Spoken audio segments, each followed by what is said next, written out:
Praise the lord. ప్రభు అయిన యేసుక్రీస్తు వారి పేరట ఈ వీడియో చూస్తున్న మీ అందరికీ వందనాలండి. నేను మీ సహోదరుడు యేసురత్నం.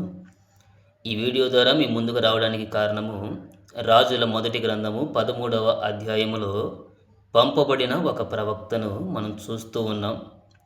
అతడు ఎక్కడ నుండి పంపబడ్డాడంటే యోదయ దేశము నుండి బెత్లెహేమునకు పంపబడ్డాడు. ఎందుకు పంపబడ్డాడంటే ప్రవచించడానికి. దేనిని ప్రవచించడానికి? బలిపీఠం విషయమై ప్రవచించడానికి, పుట్టబోయే యెషయా అనే ఒక శిశువు గురించి ప్రవచించడానికి వచ్చాడు ఆ ప్రవక్త. దేవుడు ఏమన్నాడు?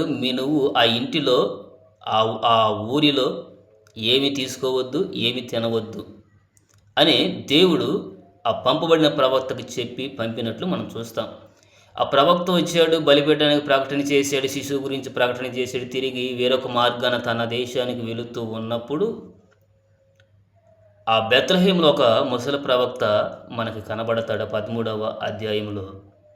ఆ ప్రవక్త విషయాన్ని తెలుసుకొని ఆ వచ్చిన ప్రవక్తను వెతుక్కుంటా వెళ్ళి కనుగొని అతనితో అబద్ధమాడతాడు.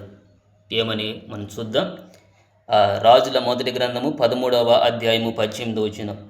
అందుకు అతడు, నేనును నీ వంటి ప్రవక్తనే, మరియు దేవదూత ఒకడు యెహోవా చేత సెలవు పొంది అన్నపానములు పుచ్చుకొనుటకై అతనిని నీ ఇంటికి తోడుకొని రమ్మని నాతో చెప్పినని అతనితో అబద్ధమాడగా. ఏం చేశాడంట? అబద్ధమాడాడు. ఆ ప్రవక్త దగ్గరికి దేవుడు ఏ దూతను పంపించలేదు. కానీ చూశారు, ఇక్కడ ఒక సేవకుడు మరొక సేవకుని మోసం చేస్తూ ఉన్నాడు. సమాజంలో కూడా అలాంటి వాళ్ళు చాలామంది ఉన్నారు. మనలోనే ఉంటారు. ఎవరిని నమ్మే రోజులు కావివి.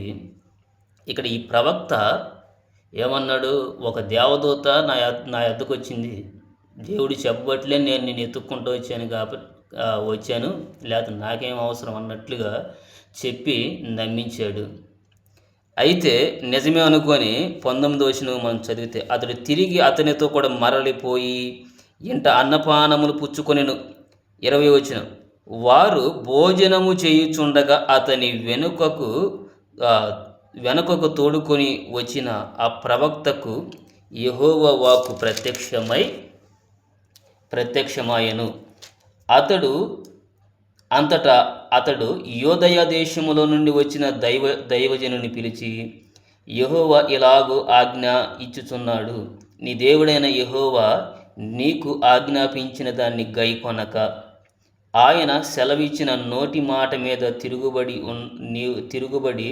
నీవు వెనుకకు వచ్చి నీవు అచట అన్నపానములు పుచ్చుకొనవద్దని ఆయన సెలవిచ్చిన స్థలమున భోజనము చేసి ఉన్నావు గనక నీ కళేబరము నీ పితరుల సమాధిలోనికి రాకపోవునని ఎలుగెత్తి చెప్పెను.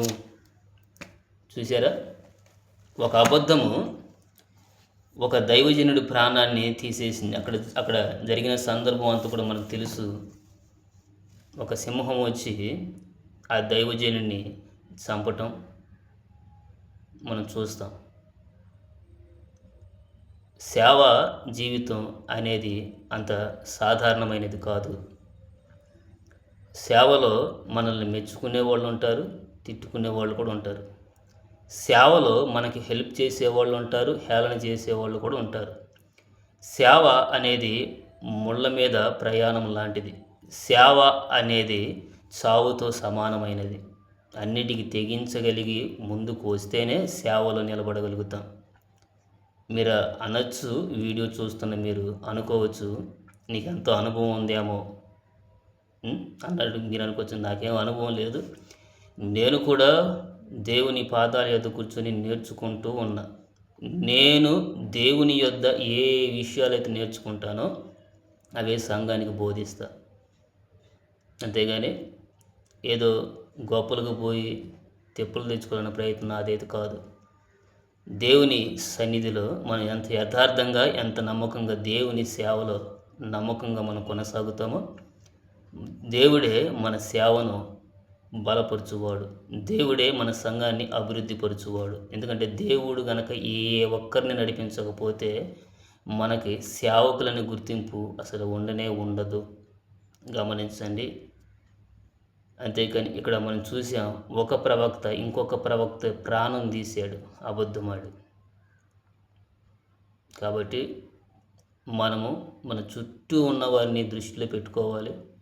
మన ప్రాంతంలో ఉన్న ప్రజలను దృష్టిలో పెట్టుకోవాలి. మనతో కలిసి సేవ చేసేవారిని కూడా మనం దృష్టిలో పెట్టుకొని ముందుకు కొనసాగితే చాలా మంచిదని ఒక దైవజనుడిగా నేను ఈ మాటలు తెలియచేస్తూ ఈ మాటలు ముగిస్తున్నాను. మా కొరకు ప్రార్థన చేయండి, మేము కూడా మీ కొరకు ప్రార్థన చేస్తాం. మాది చిన్న పరిచర్య, ఒక 20 మంది పట్టే మందిరం. అయితే యాంప్లిఫైయర్ బాక్సులు అవసరమై ఉన్నాయి. మరి ప్రార్థన చేయండి, దేవుడు తప్పక సహాయం చేస్తాడు. ఆమేన్.